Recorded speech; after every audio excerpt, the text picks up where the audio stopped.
बहुत समय पहले की बात है। एक नगर में घनश्याम नाम का व्यापारी रहता था। उसकी 3 बेटियां थीं, जिन्हें वो बहुत प्यार करता था। व्यापारी को अपनी सभी बेटियों की चिंता रहती थी, क्योंकि उसे व्यापार के लिए विदेश जाना पड़ता था। जब भी वह वापस आता था, तो अपनी बेटियों के लिए कोई न कोई उपहार जरूर लेकर आता था। तीनों में से सबसे छोटी बेटी का नाम ब्यूटी था, जो सुंदर होने के साथ ही समझदार भी थी। उसे हर कोई पसंद करता था।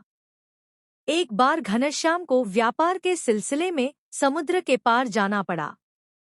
लौटते समय एक बहुत बड़े तूफान के कारण उसका सारा कमाया हुआ धन समुद्र में डूब गया। जैसे तैसे वह अपनी जान बचाकर एक टापू पर पहुंचा, जहां उसे एक बड़ा सा महल दिखा। वह महल के दरवाजे के पास पहुंचा। दरवाजा जादुई था, तो वह अपने आप खुल गया और व्यापारी महल के अंदर चला गया। महल अंदर से बहुत सुंदर था और उसके बीचों बीच एक बड़ी मेज पर बहुत सारा खाना रखा हुआ था। व्यापारी को तेज भूख लगी थी, तो उसने मेज से एक सेब उठाकर खा लिया। तभी वहां एक बीस्ट यानी राक्षस के हंसने की आवाज आने लगी। व्यापारी आवाज सुनकर डर गया और छुपने लगा। तभी बीस्ट ने कहा कि डरो नहीं, आप हमारे मेहमान हैं। आराम से खान खाकर आप जा सकते हैं। बीस्ट के व्यवहार से व्यापारी बहुत खुश हुआ और उसने पेट भरकर खाना खाया और उसे धन्यवाद कहकर जाने लगा। महल से बाहर निकलते हुए व्यापारी की नज़र एक गुलाब पर पड़ी। उसने गुलाब को उठाने की कोशिश की। यह देखकर बीस्ट को गुस्सा आया और वह व्यापारी पर चिल्लाने लगा। उसने कहा कि तुमने बहुत बड़ी गलती की है और इसकी सजा तुमको मिलेगी। अब तुम्हें जीवन भर यहाँ रहना पड़ेगा। यह सुनकर व्यापारी डर गया और उसने कहा कि मुझे माफ कर दो। घर में 3 बेटियां मेरा इंतजार कर रही हैं।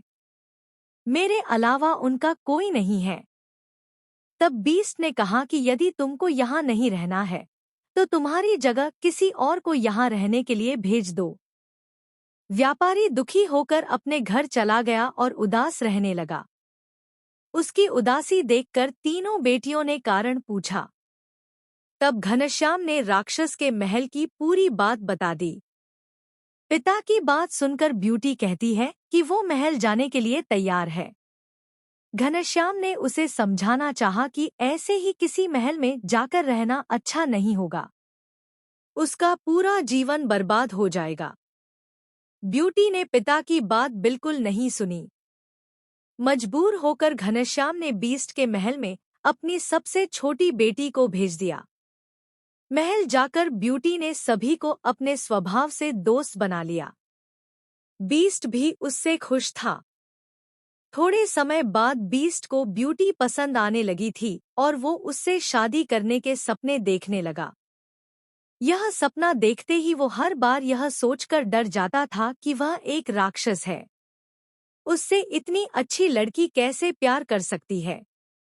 एक दिन उस राक्षस ने ब्यूटी से पूछा कि क्या वो उससे शादी करेगी। ब्यूटी ने बिना डरे राक्षस को मना कर दिया। ब्यूटी के मुंह से ना सुनने के बाद बीस्ट दुखी होकर चला गया। राक्षस रोज ब्यूटी से शादी की बात करता और वह रोज मना कर देती। देखते ही देखते बीस्ट ने उसे अपने घर वापस जाने की इजाजत दे दी। ब्यूटी बहुत खुश हुई। फिर राक्षस ने ब्यूटी को एक अंगूठी देते हुए कहा कि अगर तुम्हें कभी भी वापस आने का मन करे, तो तुम इसे अपनी उंगली से उतार देना।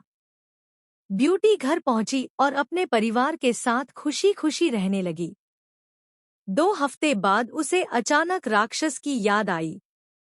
उसने हाथ से अंगूठी उतारी और महल पहुंच गई। वहां जाकर उसे पता चला कि बीस्ट बीमार पड़ गया है। तब ब्यूटी ने उसका बहुत ख्याल रखा और वो कुछ दिन बाद ठीक हो गया। ठीक होने के बाद राक्षस रोज ब्यूटी की सेवा करता था। उसका प्यार देखकर ब्यूटी को वह पसंद आने लगा। एक दिन जब दोबारा राक्षस ने उससे शादी के बारे में पूछा, तो ब्यूटी ने हाँ कर दी। तब बीस्ट ने पूछा कि क्या वो इतने बड़े और अजीब से दिखने वाले राक्षस के साथ जिंदगी भर रह सकती है। उसने कहा कि हाँ, वो उससे प्यार करने लगी है। ब्यूटी ने जैसे ही ऐसा कहा तो वह राक्षस अचानक राजकुमार बन गया। तब राक्षस ने उसे बताया कि वह बुरे श्राप के कारण राजकुमार से बीस्ट बन गया था। उसने कहा है कि यह श्राप केवल सच्चे प्यार से ही दूर हो सकता था, जो हो गया। इसके बाद ब्यूटी और राजकुमार ने शादी कर ली और दोनों खुशी खुशी रहने लगे। कहानी से सीख। किसी की भी शक्ल देखकर उसे अच्छा या बुरा नहीं कहते। इंसान के चेहरे की जगह उसके गुण देखने चाहिए।